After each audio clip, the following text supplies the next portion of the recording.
Assalamualaikum warahmatullahi wabarakatuh. Saya Dista Dwi Erna Putri dengan NIM 24206019 dari Prodi Pendidikan Guru Madrasah Ibtidaiyah semester 3 kelas A.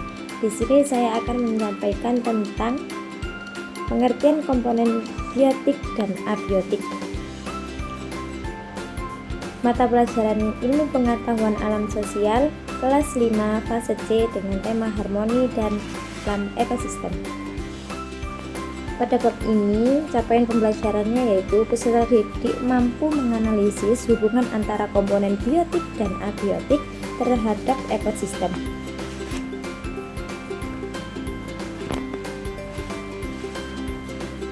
Tujuan pembelajaran yang pertama yaitu peserta didik mampu mengetahui arti komponen biotik dan abiotik melalui kegiatan membaca dan tanya jawab di dalam kelas. Yang kedua, peserta didik mampu menemukan contoh komponen biotik dan abiotik melalui pengamatan di luar kelas. Yang ketiga, peserta didik mampu mengaitkan hubungan antara komponen biotik dan komponen abiotik terhadap ekosistem di lingkungan sekitar melalui pengamatan secara langsung di lingkungan sekitar, baik sekolah maupun rumah. Yang pertama, ekosistem.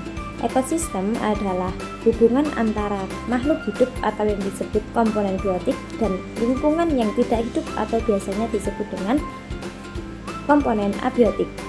Komponen abiotik maupun komponen biotik dengan ekosistem saling berinteraksi dan saling mempengaruhi. Contoh komponen abiotik atau komponen yang hidup, yang pertama ada tumbuhan, yang kedua hewan, yang ketiga manusia, yang keempat mikroorganisme atau jamur dan bakteri. Sedangkan komponen abiotik adalah komponen yang tak hidup, contohnya cahaya matahari, air, tanah, udara, suhu, batu, dan mineral. Komponen biotik dalam ekosistem, yang pertama tumbuhan berperan sebagai produsen, yang kedua hewan berperan sebagai konsumen, yang ketiga bakteri dan jamur sebagai pengurai. Ada beberapa hal yang timbul akibat hubungan antara komponen biotik dan abiotik terhadap ekosistem. Salah satunya yaitu terbentuknya rantai makanan. Rantai makanan adalah peristiwa makan dan dimakan antara makhluk hidup. Contohnya, rumput dimakan belalang, belalang dimakan katak, katak dimakan ular, ular dimakan elang, dan elang menjadi pengurai.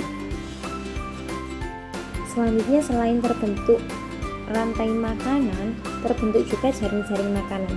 Nah, jaring-jaring makanan itu gabungan dari beberapa rantai makanan. Dan jaring-jaring makanan itu hubungannya lebih kompleks antar organisme. Kalau yang tadi rumput dimakan belalang, belalang dimakan katak. Kalau di jaring-jaring makanan, rumput bisa dimakan belalang, juga bisa dimakan ulat. Lalu belalang bisa dimakan katak, dan ulat juga bisa dimakan katak. Begitu juga seterusnya.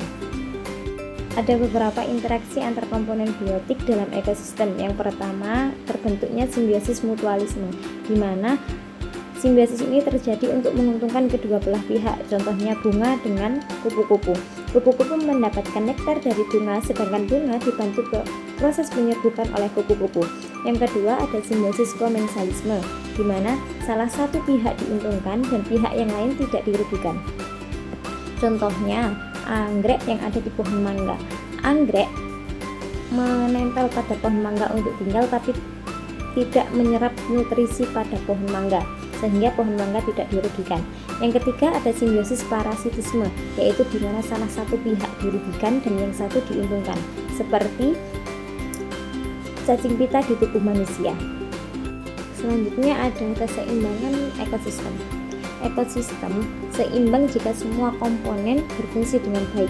Maksudnya, keseimbangan ekosistem itu kondisi harmoni di mana komponen biotik atau makhluk hidup dan abiotik makhluk tak hidup berinteraksi secara seimbang dan stabil, memastikan siklus energi, aliran nutrisi, serta kelangsungan hidup semua spesies yang dapat terganggu oleh faktor alam atau aktivitas manusia seperti polusi, penebangan liar, dan perburuan, namun bisa dijaga melalui konservasi, restorasi, dan pengelolaan sumber daya alam yang bijak.